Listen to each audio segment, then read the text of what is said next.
Merci, mon cher collègue. La parole est à Madame Valérie Rabault. Vous avez la parole, Madame la Présidente.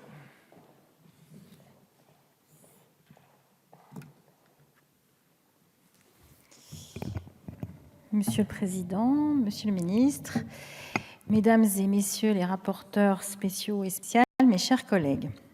L'année 2019, ça a été dit à plusieurs reprises, marque le 60e anniversaire du ministère de la Culture. Et même si ce ministère est désormais bien installé, chaque décennie pourrait être ou devrait être le moment de se poser une question. Qu'est-ce que la culture en 2019 et y a-t-il encore un État pour la culture? Alors si l'on considère les 3 milliards d'euros de crédits budgétaires annuels, on peut en conclure qu'il y a encore un État pour la culture.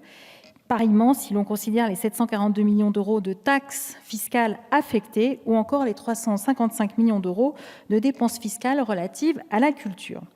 Mais on peut aussi, Monsieur le Ministre, regarder la réalité budgétaire sous un autre prisme. D'abord, on ne peut que constater le poids croissant des taxes affectées et des dépenses fiscales, qui pèsent aujourd'hui pour un tiers des crédits budgétaires. Ceci reflète à mes yeux la dépossession de l'État en matière d'orientation des crédits. Quand on parle de taxes affectées ou de dépenses budgétaires, le Parlement ou le gouvernement ne peuvent qu'en constater les effets a posteriori.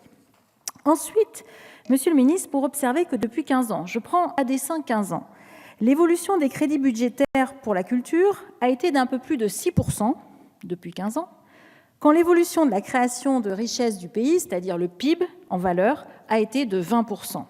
Si j'ai pris un horizon de 15 ans, c'est parce que cela permet de cumuler plusieurs majorités, de droite, de gauche, et aujourd'hui avec vous, En Marche.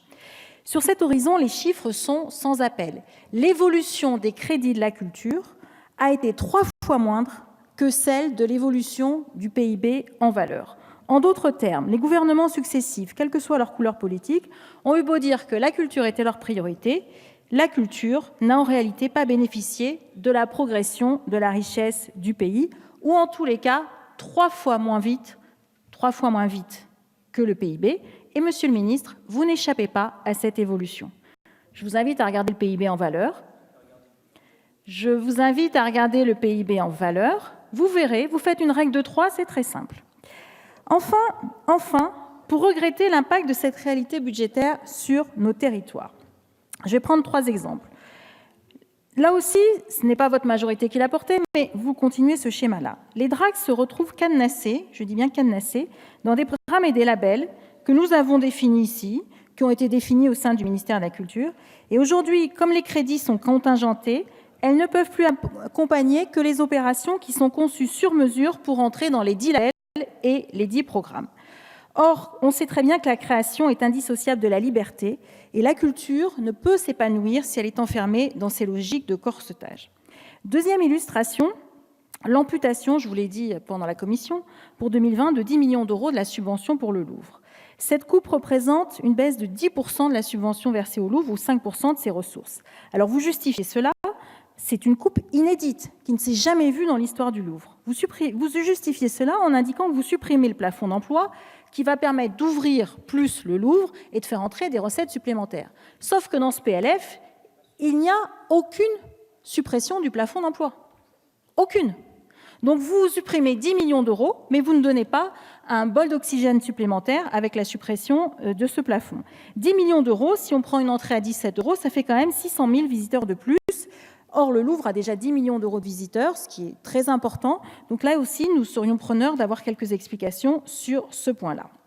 La réalité, Monsieur le Ministre, c'est que vous ponctionnez le Louvre car vous avez besoin de crédits pour compenser des recettes manquantes, je pense notamment du côté de Notre-Dame, puisque de fait, elle est fermée, et des dépenses supplémentaires. Cette réalité-là, vous ne la dites pas. Et Monsieur le Ministre, nous retiendrons que vous êtes quand même le premier de l'histoire à ponctionner à cette hauteur le musée du Louvre. D'autres exemples qui a été évoqué précédemment, le pass culture. C'est une mesure phare du candidat Emmanuel Macron qui vise à allouer 500 € à chaque jeune de 18 ans pour des dépenses culturelles. Une enquête de Mediapart a révélé il y a quelques jours que la réalité était tout autre sur l'expérimentation qui a été menée. Et au total, ce sont 25 000 jeunes qui se sont inscrits à ce jour pour bénéficier de ce dispositif, avec une dépense autour de 100 € pour un pass à 500 €. Monsieur le ministre, Quand on regarde la nature des dépenses, on voit que ce sont surtout, alors les livres c'est très bien, la plateforme Deezer, mais c'est quand même très concentré sur une pratique culturelle. Enfin, permettez-moi un mot sur la musique. Lors de la commission qui a précédé cette séance, j'ai regretté la lenteur des nominations au sein de votre ministère, laissant vacants des postes stratégiques. Je pense notamment au poste de directeur du Conservatoire national supérieur de la musique et de la danse. J'aimerais que vous puissiez nous en dire peut-être un peu plus à l'occasion de cette séance. Dernier point, et je conclus, Monsieur le Président, sur la démocratisation de la culture. C'est un objectif que nous partageons pleinement avec vous. Cependant, là aussi, lorsque nous regardons les indicateurs, les fameux indicateurs de la LOLF, notamment le 3.1 du programme 131, on se rend compte que la fréquentation payante des lieux subventionnés a baissé, puisqu'il y a eu 500 000 spectateurs de moins en 2018 qu'en 2017, et idem pour l'objectif que vous vous fixez. Sur ce point-là, nous serons aussi preneurs, Monsieur le Ministre, de vos éclairages. Je vous remercie. Merci.